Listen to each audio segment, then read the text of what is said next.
Year 2012, 3 a.m. The farm training facility, Virginia. The light blinds you.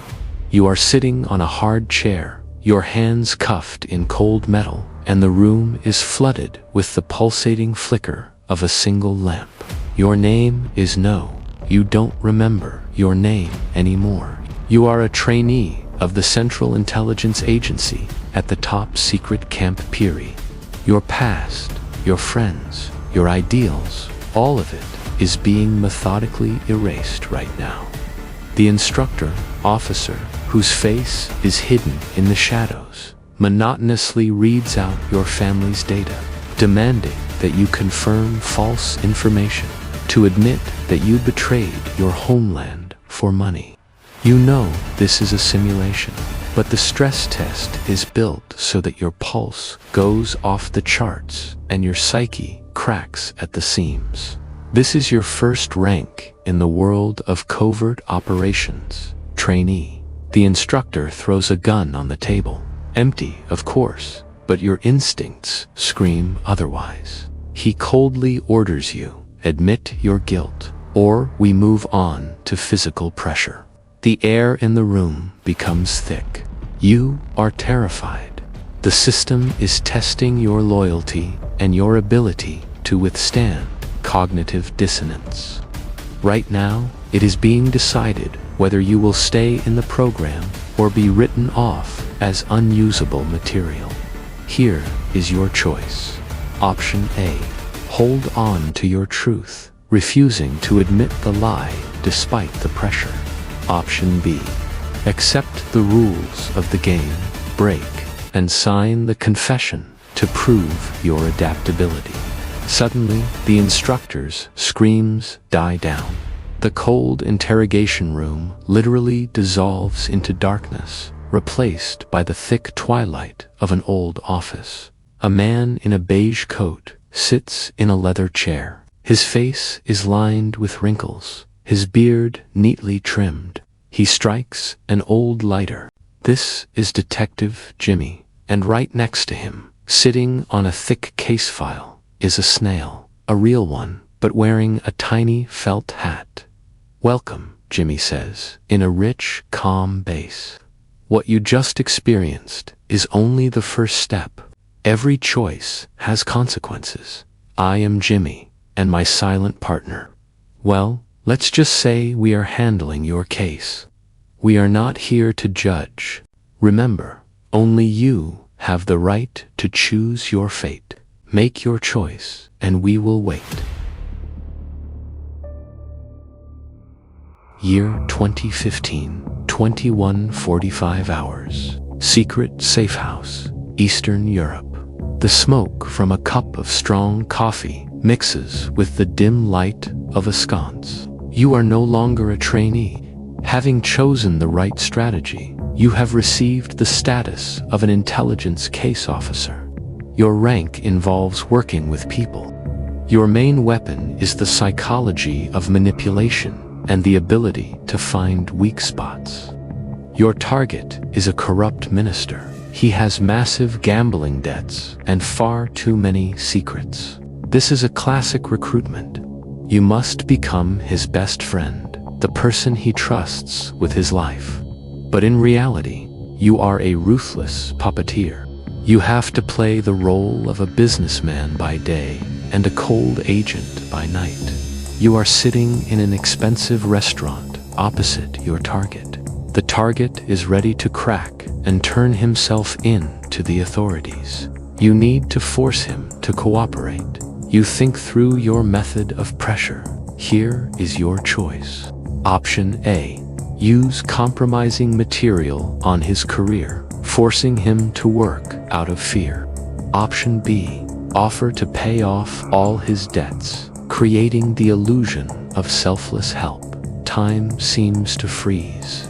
In the reflection of the window, the familiar silhouette of Jimmy appears. An approach through fear makes a person unstable, the detective notes quietly. On the table, the snail appears, crawling toward the dinner bill. Dependency creates the illusion of control. Learned helplessness. That is your true weapon, the mentor adds, leaving you alone with your decision. Year 2018, 1:15 a.m. Unknown sector, Middle East.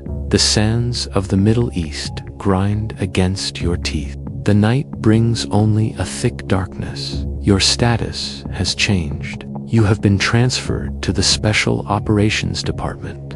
These are off-the-books assignments. Your badge has been replaced by camouflage with no identifying marks. You are lying in an observation position. The moral compass does not work here. This is a zone of survival where psychology teaches you to block out any emotions. Through the optical scope, you see your target, a middleman passing vital data to a shadow syndicate. But suddenly, an innocent bystander appears next to him. To intervene now means to endanger the bystander. To let the target go means to ruin an operation that has been months in the making. Here is your choice. Option A. Complete the operation at any cost, despite the risks to the bystander. Option B. Abort the action to save a random person, risking your own career. The noise of the wind fades away. Jimmy leans against the wall in the dark. In such conditions, the psyche cuts off empathy. A person stops seeing people, leaving only variables in an equation, he says confidently. The snail sits on the sandbag by the window. What is your limit, agent? This decision will show your true nature. Year 2021, 14:30 hours. CIA headquarters, Langley, Virginia. The hum of servers is the only sound in the windowless bunker. Blue light from monitors casts a glow on your exhausted face. After work in the field, you have received the position of targeting analyst. Now, you are thousands of miles away from danger. Your job is to analyze behavioral patterns. The distancing effect forces you to perceive living people as pixels on a screen. A red dot flashes on the screen. It is a convoy carrying a high-ranking leader. The convoy is entering a neighborhood with civilian infrastructure.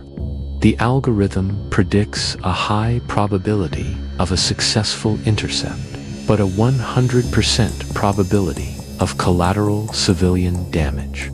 You need to give the green light. Here is your choice. Option A. Authorize the operation, submitting to the strict mathematics of the algorithm. Option B. Block the order, break protocol, and take responsibility for the failure of the operation. Among the data on the monitor, Jimmy's calm reflection appears. When you are thousands of miles away, eliminating a threat becomes a math problem. This is called moral disengagement. His bass voice sounds, the snail stops right in front of the red enter key. Submitting to the algorithm is easier than submitting to your conscience. But whose choice will it be? A soulless algorithm or yours? Jimmy asks. Present day, 23 o'clock hours. Division Commander's Office, Washington, D.C. The office is paneled in expensive mahogany. You have reached the top of the hierarchy, becoming the division commander. Normal moral categories have completely eroded. When you hold the fate of entire organizations in your hands, you think in terms of global structure. You are handed a folder. One of your most promising agents, the very same trainee you once were, has been exposed. The structure denies his existence. If you send a rescue team, it will cause an international scandal. If you turn a blind eye, the agent will disappear forever, but the interests of your organization will remain safe. Here is your choice. Option A. We do not abandon our own. Send an unofficial team for an emergency extraction. Option B. The interests of the structure are higher than the individual. Disown the agent and let him carry the cross alone. For a second, the light flickers and the detective materializes in the chair. Power is not a privilege. It is the burden of loneliness, Jimmy mutters.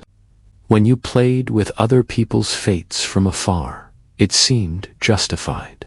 Destroy the balance to save one, or sacrifice him for the illusion of control, the choice that will define you forever. Present day, 23:45 hours, the office empties. Depending on your decisions, you have either preserved your empathy by risking your career, or you have become a perfect, cold mechanism. You stand by the window, looking out at the night city. Your journey is complete. You have lived through every level of the most secretive structure in the world. Jimmy walks over to you. The snail carefully crawls onto your shoulder. You have reached the end. Intelligence doesn't make heroes out of people. It only rips away their masks, showing their true essence. You have made your choice. There is no turning back.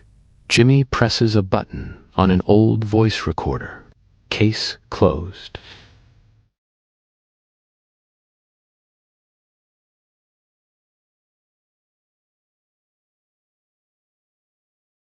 Archive data, read by Detective Jimmy. The surroundings change to the warm light of an old archive. Jimmy pulls out a heavy folder labeled Psychological Operations. The snail is already waiting for him on the desk. We have watched your journey from the outside, Jimmy says. But what was happening in your head is the pure science of human behavior. First, the farm and the formation of dual identity. Breaking down the personality of a trainee is based on Leon Festinger's theory of cognitive dissonance. People need to hold to diametrically opposed beliefs without experiencing destructive stress. In military psychology, systemic patterns of desensitization are used. Second, manipulation and learned helplessness. The work of a recruiter relies on the principles of the psychology of influence. By creating conditions of strict control, the agent forms a state detailed by Martin Seligman, learned helplessness. The target gradually realizes that any independent step will lead to disaster and voluntarily shifts all responsibility to the handler.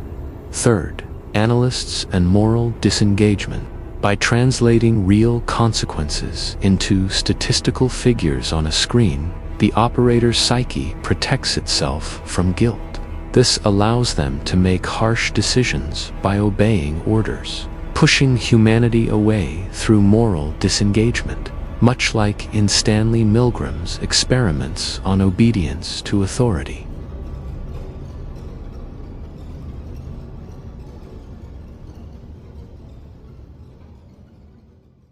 Authors comment, I have always been fascinated by the concept of closed organizations and double lives, but what is striking is not so much the exotic aura of espionage, but the colossal psychological price paid by these people, reading dozens of materials to prepare this video.